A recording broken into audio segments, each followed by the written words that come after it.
Senhor ministro Jorge Arce, em nome de quem eu cumprimento a todos os participantes da mesa, senhoras e senhores, há poucos minutos eu estava conversando com o nosso amigo Navarro e refletindo que nós já estamos há mais ou menos uns 18% da nossa vida dedicando a esse assunto, né? Eu estou há 9 anos à frente, quase 9 anos à frente do COAF, e eu acho que nesses 9 anos nós conseguimos estreitar muito a parceria com a CGU.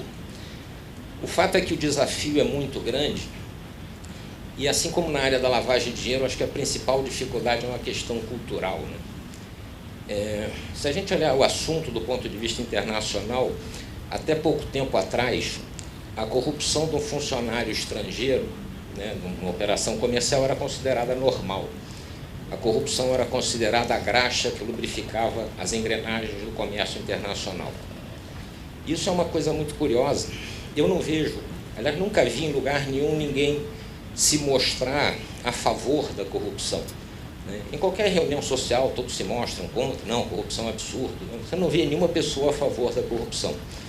Mas muitas dessas pessoas, ao mesmo tempo, não se comportam conforme esse discurso, né? Eu brinco assim, elas vão dar uma graninha para o guarda para parar num lugar proibido, mas é que fica mais perto.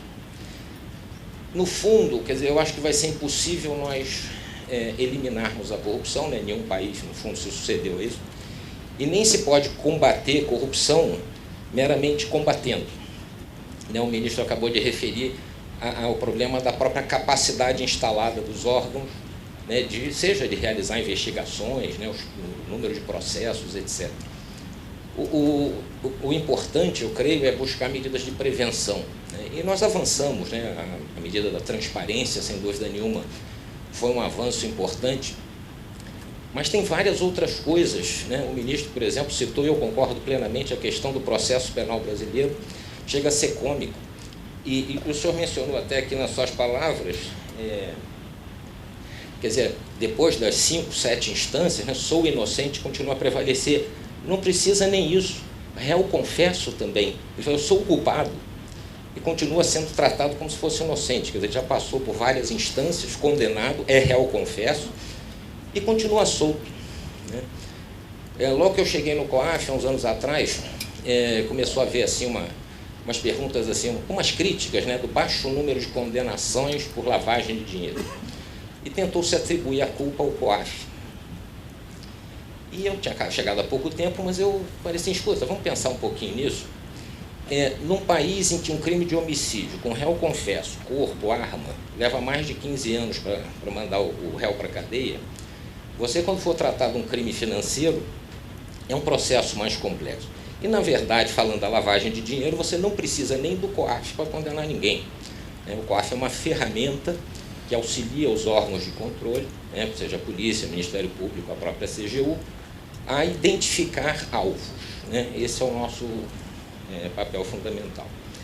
Mas eu acho que a gente está avançando muito e eu, de certa forma, tenho orgulho de algum modo, contribuir com isso, né? Como muitos de vocês, né, eu sou pai, bom, algumas são mães, certamente, e uma coisa que sempre me preocupou muito foi assim, o que eu estou transmitindo para o meu filho, né? Que tipo de país que eu estou ajudando a construir para ele. E, ao mesmo tempo, isso também traz muita frustração. Quando você dá um exemplo numa direção, e às vezes dá aquela impressão que, assim, andar na linha, você corre o risco de ser atropelado pelo trem. Quando, aqui no Brasil, infelizmente, os sinais acabam sendo o contrário. Eu sempre falo muito de um livro que eu li há alguns anos, que se chama Freakonomics. Esse livro é muito interessante, ele tem uma parte até controvertida, que fala de um tema que é o aborto, que é mais delicado. Mas a principal mensagem dele é que, no fundo, não importa o que as leis te mandam fazer, mas quais são os incentivos que você acaba recebendo da sociedade para ir numa direção ou noutra, né? Se você tem todos os incentivos para andar, no fundo, fora da lei, as pessoas acabam andando fora da lei. Então, existem, eu acho que, várias medidas que se poderia adicionar, por exemplo, a reforma processual, que mencionou o ministro, a reforma processual, mas coisas simples, por exemplo, a desburocratização, aquela famosa frase, né, do criar dificuldade para vender facilidade. Tem que se eliminar esse tipo de coisa, né, controles que não controlam, e, no fundo, você torna ineficiente o sistema de controle, né? Deixa de controlar o que precisa e passa e com isso você não controla o que precisa. Ao mesmo tempo que a gente tem esse código de processo complicado, o Brasil tem uma das maiores populações carcerárias do mundo. Eu creio, não sei exatamente, mas creio que talvez seja a terceira ou quarta. Isso pode ser um contrassenso, mas você vai explicar na hora que você vai ver o perfil do preso brasileiro. Não é o preso rico, não é o preso que tem dinheiro para contratar um bom advogado. E, em geral, muitos desses que deveriam, ou que têm essa condição, acabam ocupando posições de comando, posições públicas.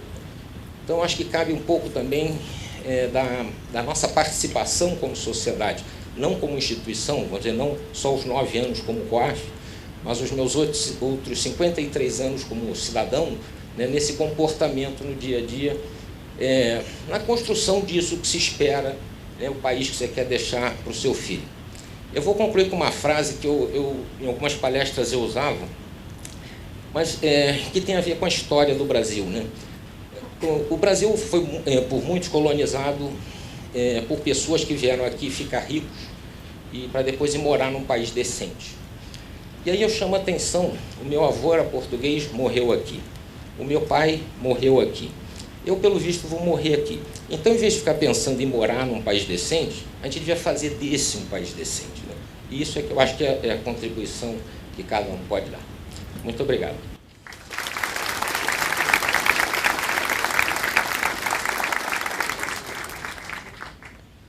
Passa a palavra à senhora Procuradora Regional da República na Primeira Região e membro da 5ª Câmara de Coordenação e Revisão Patrimônio Público e Social, doutora Raquel Branquinho.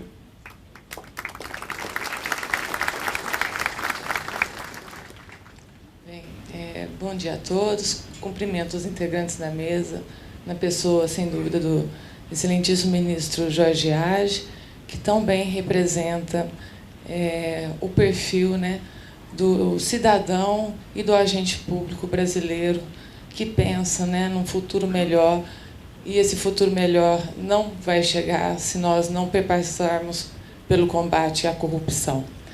E a parceria entre Ministério Público Federal e CGU, praticamente, ela se inicia com o surgimento da própria CGU.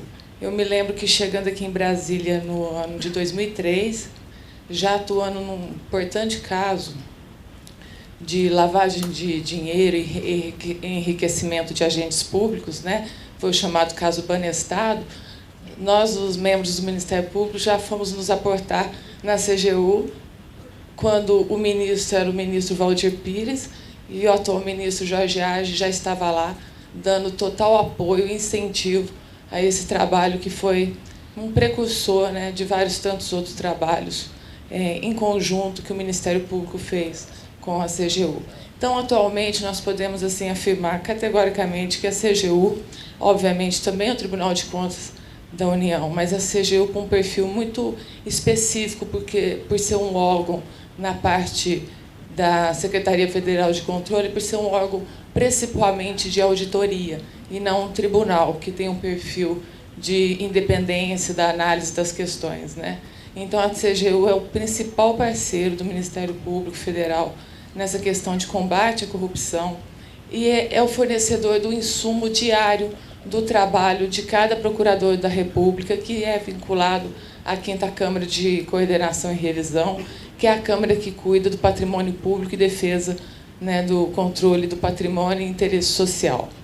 E cada membro desse Ministério Público, de norte a sul do país, trabalha diariamente, seja com relatório de fiscalização, seja com relatório de demandas especiais, seja com outro tipo de produto fornecido automaticamente ou num trabalho em parceria com a CGU. Então, obviamente, eu fico muito emocionada de poder estar aqui representando a 5ª Câmara, que realmente é a Câmara que tem a interação total com a CGU e com outros órgãos que estão presentes no combate à corrupção e no trabalho diário, que, obviamente, como tudo já foi dito aqui pelo ministro Jorge Age, mas a questão do combate à corrupção tem evoluído drasticamente no nosso país, a ponto de a gente chegar em um determinado momento e identificar seguramente quais são as causas que estão impedindo um maior avanço. Nós avançamos tanto que hoje a gente já tem um cenário mapeado e sabemos, nós não conseguimos avançar mais por causa de um processo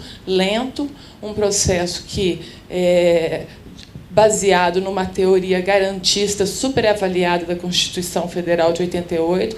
Obviamente, o Constituinte de 88 não quis trazer para a sociedade brasileira a impunidade, não quis trazer para a sociedade brasileira a falta de trânsito em julgado de qualquer processo, civil ou penal. Obviamente, quis trazer um perfil moderno de uma sociedade democrática, com um poder judiciário independente, com o Ministério Público atuante, com a garantia da ampla defesa, do contraditório e de tudo mais que está inerente a um processo penal.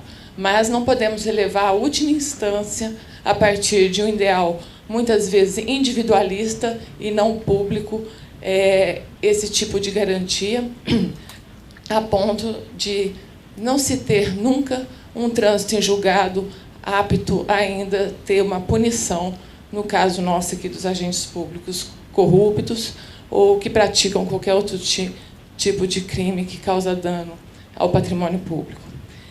E eu acho que, à medida que nós estamos avançando enquanto instituições, CGU, TCU, Ministério Público, COAF, Receita Federal e vários outros órgãos, nós também temos que trazer a sociedade ao nosso lado para ela ter a visão do que vai ser o futuro e poder participar.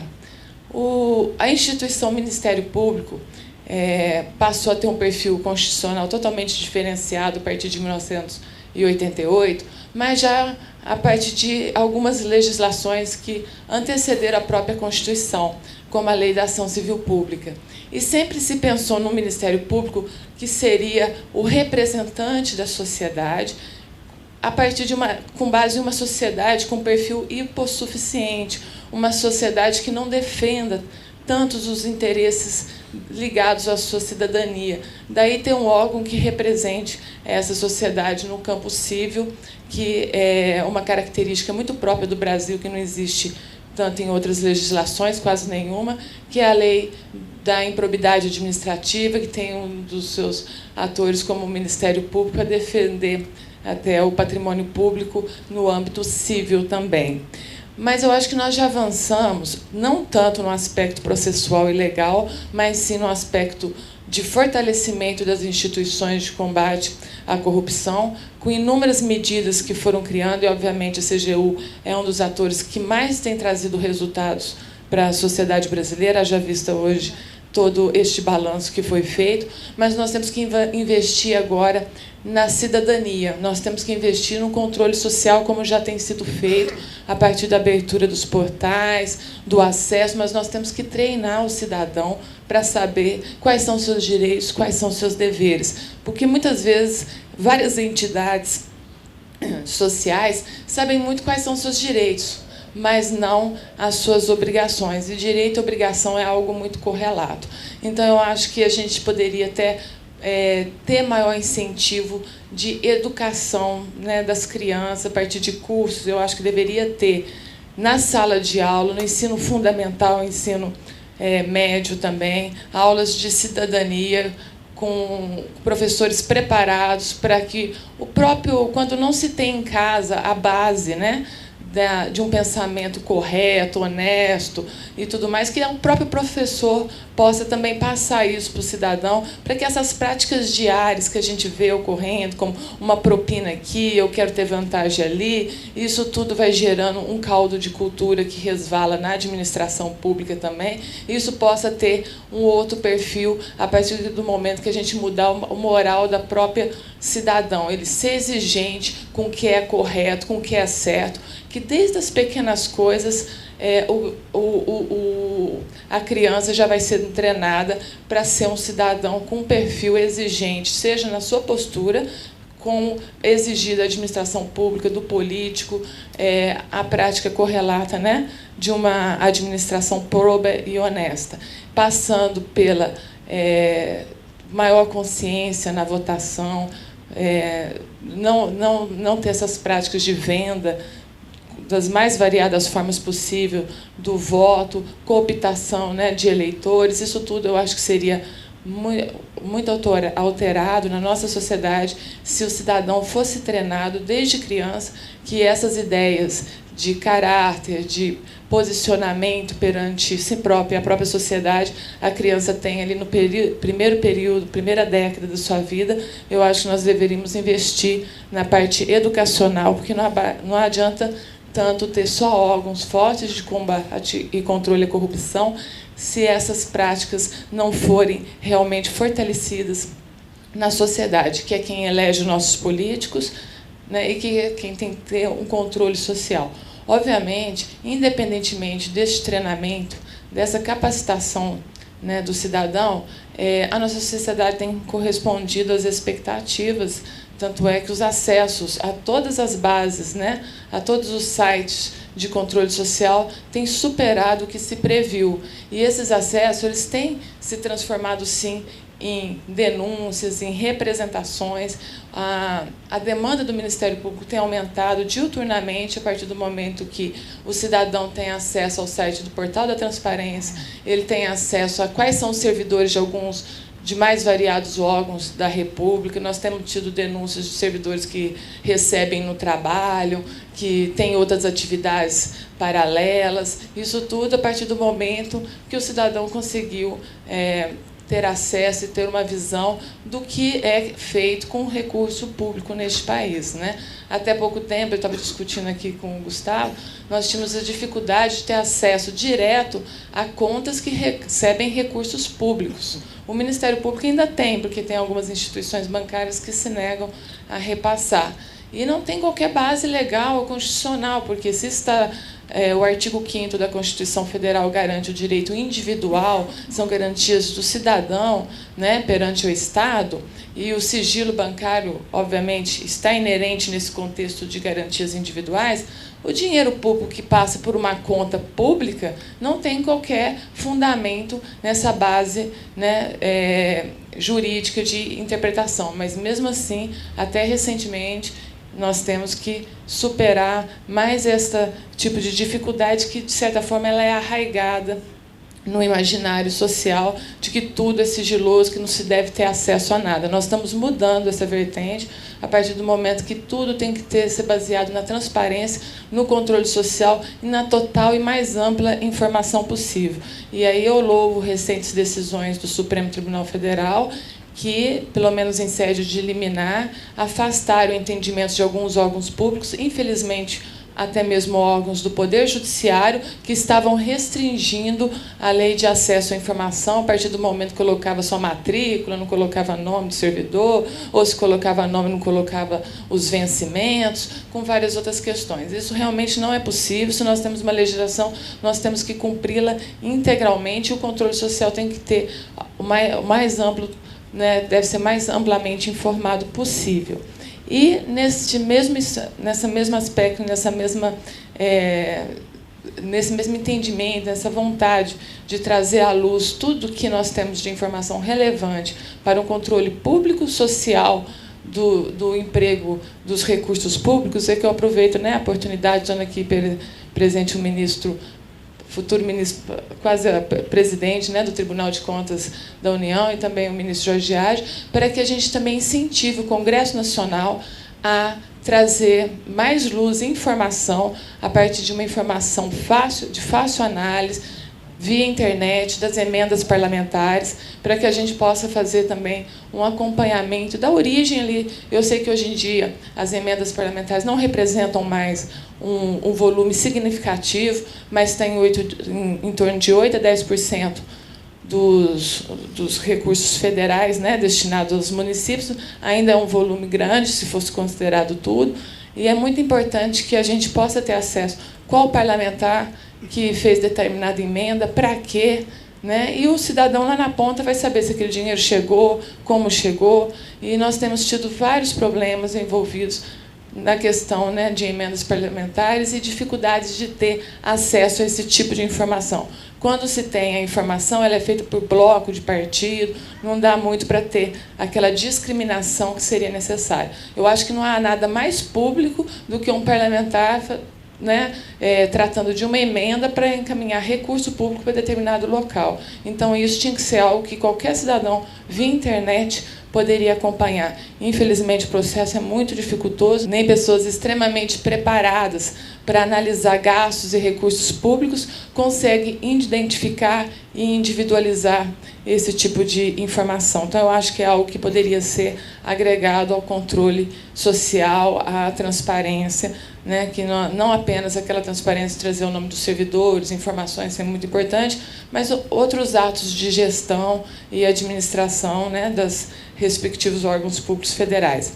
E nesse intuito, né, de cada vez mais dar acesso, mostrar para a sociedade o que todos estamos fazendo, né, porque ninguém está aqui por interesse próprio, todo mundo deveria estar trabalhando no interesse público, recebe para isso, então a finalidade é dar um bom resultado do seu trabalho para a sociedade, mas é importante que a sociedade cobre, porque cada órgão, por si, muitas vezes não é capaz de ter essa transparência, de ter esse autocontrole, que seria o ideal.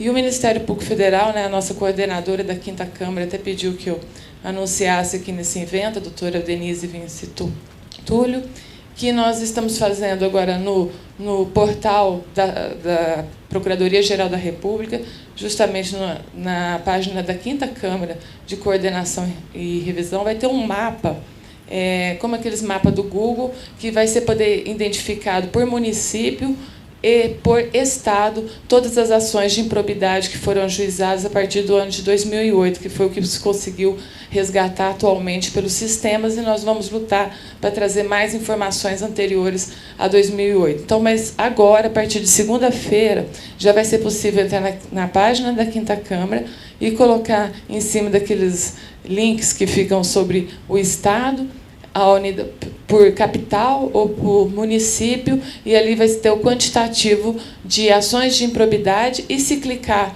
nesse link vai ter os números dos processos, para que o cidadão possa ir na justiça, o processo é público, né? Uma ação de improbidade, ela está tratando de um tema público, de dinheiro público ou de práticas de atos públicos, portanto, é uma ação em regra pública.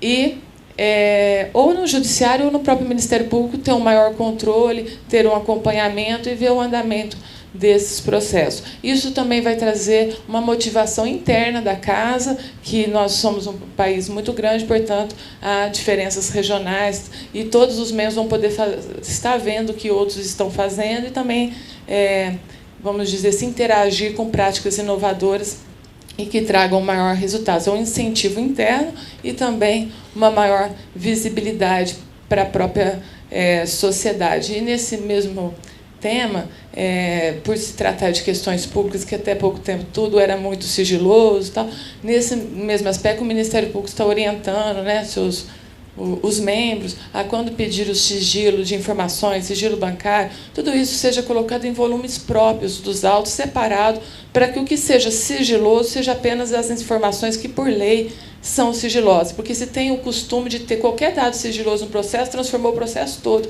em sigiloso. Isso impede qualquer tipo de informação, até um acompanhamento pelos sites dos próprios tribunais, porque um processo sigiloso não tem informação nenhuma. Então, a nossa orientação é de que coloque as informações sigilosas em apensos adequados, esses apensos sejam protegidos efetivamente pelo sigilo, mas o processo todo não, porque não é todo o processo que é sigiloso, e sim determinadas informações que ali estão agregadas. Então, eu acho que o futuro, né, de um país mais democrático e que o combate à corrupção seja algo eficaz. Hoje em dia é muito eficaz na parte administrativa, infelizmente na judicial nós não podemos falar. E com a meia-culpa do Ministério Público, nós somos atores integrados ao Poder Judiciário, mas nós não podemos ainda trazer resultados tão efetivos em razão realmente da morosidade do processo penal e também do processo civil na ação de improbidade. A ação de improbidade, apenas para se ter uma ideia, ela é de 1992, logo após houve uma lei, através de medida provisória, que já incluiu uma fase prévia nessa ação, que ali já agregou mais alguns anos na sua tramitação processual, que é trazer um instituto, ultrapassado o processo penal para a ação civil de improbidade administrativa, que é a notificação prévia do agente público para que faça uma defesa, para que depois seja analisada essa defesa, para que depois se receba o processo, faça uma nova citação para que ele apresente a mesma defesa praticamente. Então, isso dá uma ideia de como é burocratizado o nosso processo, não apenas o penal, mas o civil também, dificultando enormemente um trâmite rápido e eficaz. Nós temos avançado com os processos digitais, eu acho que esse é o caminho, né, do futuro, mas, independentemente disso, eu acho que o Poder Judiciário e o Ministério Público, até pouco tempo, não tinham essa visão, tem que trabalhar com resultado. Nós temos que ter medidas de resultado do nosso trabalho a partir de processos julgados, de condenações executadas e de algum outro tipo de aferição, porque não é vamos dizer, uma atividade apenas envolvida em si mesmo, não é uma atividade que não vise resultado. Obviamente, a gente entende que é algo que tem que ser mudado, que o processo não era assim. A visão era um processo demorado, que ficava andando, que cada um atuava, e não era necessário trazer nenhum resultado para a sociedade, bastava estar trabalhando ali corretamente naquele processo. Eu acho que hoje não, nós temos que trabalhar com metas, com resultados e mostrar, obviamente, o que está acontecendo para a própria sociedade, porque todos têm o consenso de que, infelizmente, o processo é algo lento, que ainda precisa ser e muito melhorado. Mas os avanços já foram grandiosos, e eu fico muito feliz por estar participando, né, desse contexto, pelo Ministério Público ser parceiro tanto da CGU quanto do Tribunal de Contas da União, que são os maiores fornecedores do material diário do nosso trabalho, cada dia com uma qualidade melhor na análise, na auditoria, e que permite que a gente tenha que fazer apenas algumas análises de autoria e a materialidade praticamente já comprovada nesses trabalhos. Então, eu agradeço e parabenizo a todos que estão envolvidos nesse processo. Obrigada.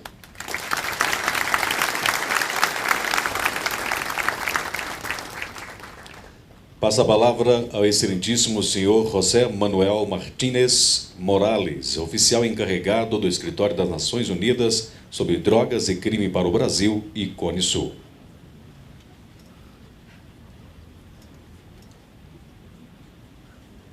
Excelentíssimo señor ministro Jorge Hage, ministro do Estado, chefe da Contraloría Geral da Unión, excelentísimo señor ministro Augusto Nardes, ministro vicepresidente do Tribunal de Contas da Unión, excelentísima señora Procuradora Regional da República, doctora Raquel Branquiño, excelentísimo señor Antonio Gustavo Rodríguez, presidente do Consello de Control de Actividades Financieras, COAFE.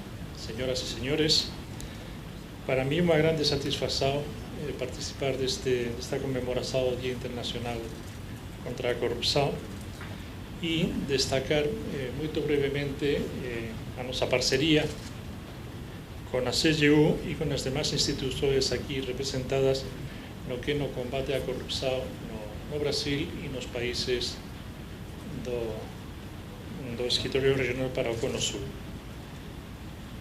Temos vindo traballando con as diferentes institucións no enfrentamento ao problema e tamén a identificación de posibles áreas de cooperación e de actuación nos países da región para que podasanse beneficiar dos grandes avanzos desenvolvidos pelo Brasil nesta área. Quería, por supuesto, parabenizar a doutora Hage pelos resultados mostrados neste ano e destacar o noso compromiso permanente da UNODC de traballar como estamos traballando e afianzar esa excelente parcería con a institución sob o comando do señor. Con o permiso do Dr. Ministro Hage, vou dar lectura á declaración sobre o Día Internacional de Luta contra a Corrupción feita pelo noso director executivo, o Dr. Yuri Fedotov, e tamén subsecretario geral das Nações Unidas. No noso mundo globalizado, altamente interligado á corrupción, representa un dos nosos maiores desafíos. Non hai ningún país ou territorio que non seja afeitado por esa amenaza que corroe as institucións democráticas e mina o Estado de Direito. A resposta da UNODC para a corrupción está fundamentada sobre a base da Convención das Nações Unidas contra a Corrupción, que foi aberta para a asignatura dos Estados membros en 9 de decembro de 2009, en Mérida, no México. Trátase non somente de un proxecto, mas de unha esperanza en un futuro sen corrupción. Con 164 Estados partes, a Convención das Nações Unidas contra a Corrupción está perto da adhesión universal. Chamadas foron feitas por todas as instancias principais, incluindo a Asamblea Geral das Nações Unidas, o G8 e o G20, para incentivar aos países que aínda non ratificaran ou adheriran á Convención para que o façan. Hoxe conclamo a comunidade internacional a manter esta dinámica e os restantes 30 Estados membros da ONU que aínda non son parte da Convención a adoptarla o máis rapidamente posible. Non obstante, a adopción é apenas o primeiro paso. Se quisermos ser verdadeiramente ben sucedidos na luta contra a corrupción, cada Estado debe implementar integralmente a Convención. Discursos anticorrupción deben ser apoyados por ASOEs anticorrupción. Para alcanzar esos objetivos, a CNUC ten ido máis longe de que cualquier outra convención, criando un mecanismo de avaliación entre países pares para obter unha implementación ben sucedida. O mecanismo de revisão é un proceso global e inclusivo, sen marginalización ou rankings. E a necesidade é grande. As nosas sociedades democráticas están asentadas na promoción do desenvolvimento social e económico. Mas en cuanto a corrupción existir, non pode haber nem inclusão, nem oportunidade, nem igualdade. Suborno aceito e equidade negada. Por eso é fundamental que os Estados e seus parceiros comprométanse a tomar todas as medidas necesarias para enfrentar e eliminar a corrupción. O UNODC tamén está profundamente envolvido na construción de parcerías necesarias no combate á corrupción. Estamos conducindo un proxecto educacional para a constitución de currículos anticorrupción e estamos traballando como sector privado de acordo con o principio 10 do Pacto Global da ONU. Eso significa encorajar o sector privado a traballar en parcería con os Estados e con UNODC e investir en áreas do mundo que precisan de asistencia, contribuindo así para un régimen máis forte anticorrupción e para mercados competitivos, porén justos, para que as empresas façan negocios. Corrupción tamén perjudica o uso imparcial dos recursos naturais e a distribución justa de riqueza dentro ou entre países. Para combatir isto, o UNODC apoia os Estados partes na gestión dos recursos naturais a través de iniciativas como o proxecto piloto ao combate de extracción ilegal de madeira na Indonesia. No Día Internacional de Luta contra a Corrupción, apelo a todos en cada país, en cada continente, para rexeitar a corrupción. Precisamos de máis ayuda para ayudar aos millóns de persoas cuyas vidas son afectadas pela corrupción. Asigna Yuri Fedotov, director executivo do UNODC. Muito obrigado.